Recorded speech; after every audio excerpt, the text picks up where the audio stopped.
friend, John MacLennan here, and in this video you're going to learn how to play Boogie Woogie as recorded by Tommy Dorsey on guitar. Now this is an old school blues. We're going all the way back to 1938, and it's got a swinging feel to it, and I'm going to show you a way of harmonizing the melody on the top 3 strings. It's a really cool blues pattern. Now the original recording is in the key of F, so if you want to play along with the recording you can just put a capo on the 1st fret, but I'm going to show it to you in the key of E for today's lesson. Now before we jump in, I want to hook you up with a gift right away. If you're new here, I've got this awesome fretboard guide that you can download that's going to show you the 5 must-know chords and scales to play in any style anywhere on the neck. And this is a system that I use that basically allows me to map out the fretboard and just connect all the dots with whether I'm playing a rhythm part or a lead part or just any song. It's going to really help you out. So you can download it completely for free. Just go to johnmaclennan.com/fretboard guide or use the first link down below.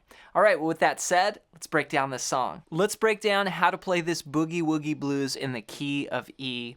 Now we're going to be using a 12-bar blues chord progression, and so that's going to be based around the chords E7, A7, and B7. Let me play it one time for you first, and then I'll break it down. Here's what it sounds like. 1, 2, 3.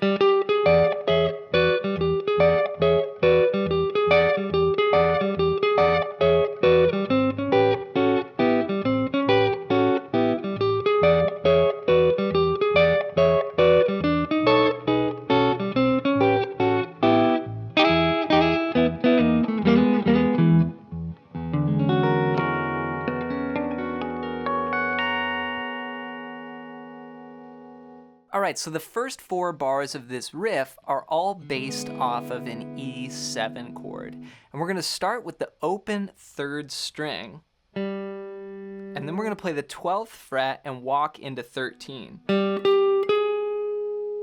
That's the first part of the riff.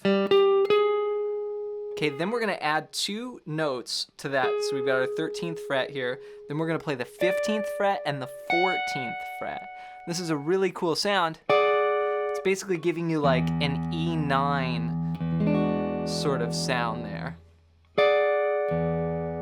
Then we're going to go to an E6, which is a very old school blues sound, and then we'll drop that down. So this E6 here is still keeping 13 there, then 14, and then 12 on those top 3 strings.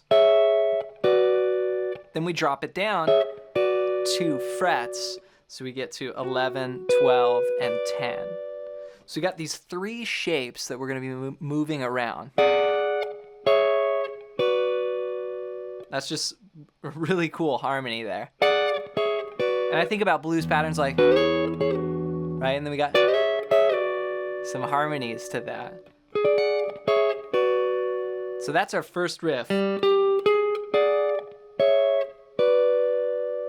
you could strum it, or you could play finger style, you know, or with a thumb pick like what I'm doing. And I like that sound when you pinch the strings. Sounds like a keyboard or something. So we do that lick twice. Then on the 3rd time we have this little variation. Okay, so I just repeat the first part of it. I go 0, 12, 13, then the top 2 notes, then again, then continue with the original pattern. So that's the first 4 bars. Again, we're starting on the and a 3 with this pickup. We're going to count 1 and 2 and 3 and 4 and...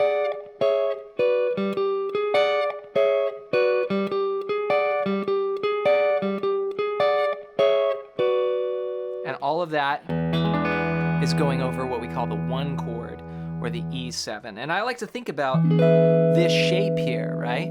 It's really just based off of that E bar chord. We're in that position, just playing some more extended harmonies off of that chord. So then if we apply the same thing, what happens next is we go to the 4 chord, and here we go.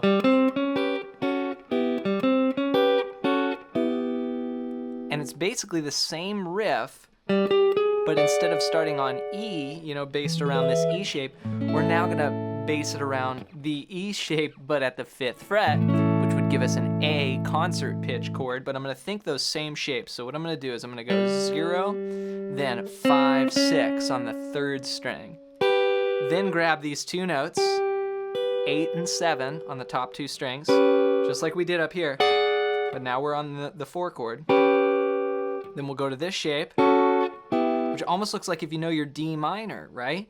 But now we're up here with our index finger on the 5th fret. And then we drop it down. We do that twice on A, then back up to 2 more times on E. So that's gonna be the first 8 bars. So if I put those together, it's gonna sound like this. A 1 and 2 and 3.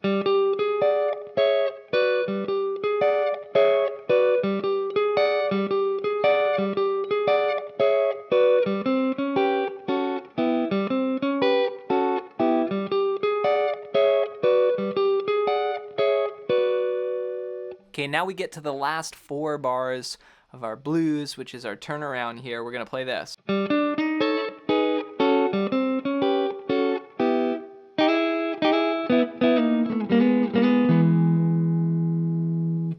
So now we're bringing in one final chord here, the B chord.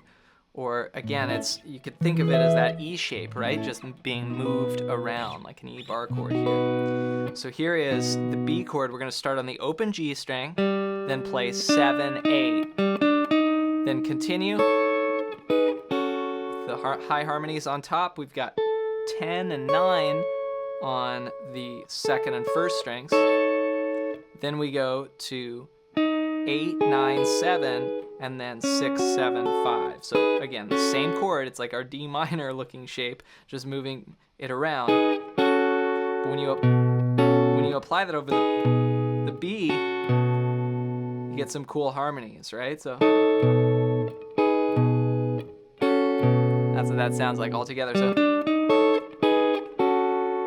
okay, we're gonna do that one time on B, then we'll go. Do the same thing down 2 frets, just like we did on A. Then we'll anticipate the 1 chord back to the E7. We're gonna go. Okay, so this is a little lick that's based around, I'm thinking about this E shape here. I'm sliding into the top 2 strings with these thirds. Okay, 4 and 3 up to 5 and 4. Then this part of the chord, again, I'm just thinking about this shape. 4 and 5, 4 on the 3rd string, 5 on the 2nd string. Okay? We're harmonizing.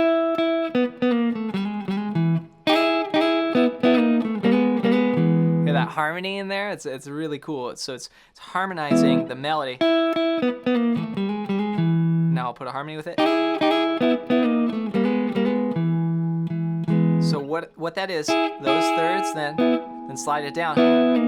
Then play 7 on the 4th string, and then we'll do these slides here, 5 and 3 to 6 and 4. And then add that note, which again is coming back to that E shape there. Well, it's an E chord, but it's like a C shape, So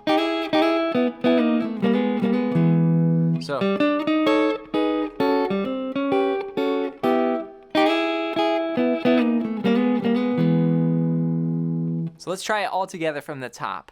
We're gonna start on the and a 3. Here we go. A 1 and 2 and 3.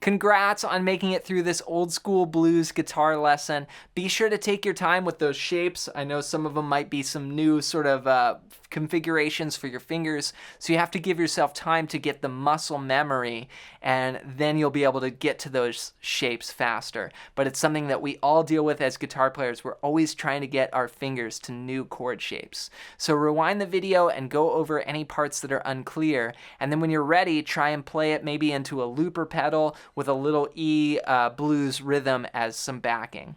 And to help you even more, be sure to download my Ultimate Fretboard Guide at the first link down below. And this is going to show you the 5 must-know chords and scales to play in any style, anywhere on the neck. And it's a super useful page. It's just one page, so it's a lot of information, but I was able to compress it down and just put it all on one page so you can print it out and keep it on your music stand or at your desk. And it's really going to help you just fill out more information about mapping out the neck. So grab your copy completely for free. Just go to johnmclennan.com/fretboardguide or use the first link down below. And before you go, let me know your #1 song that you would like to see me teach here next on the channel. Just comment it down below. Thanks for your support with the videos, and we'll see you in another one real soon.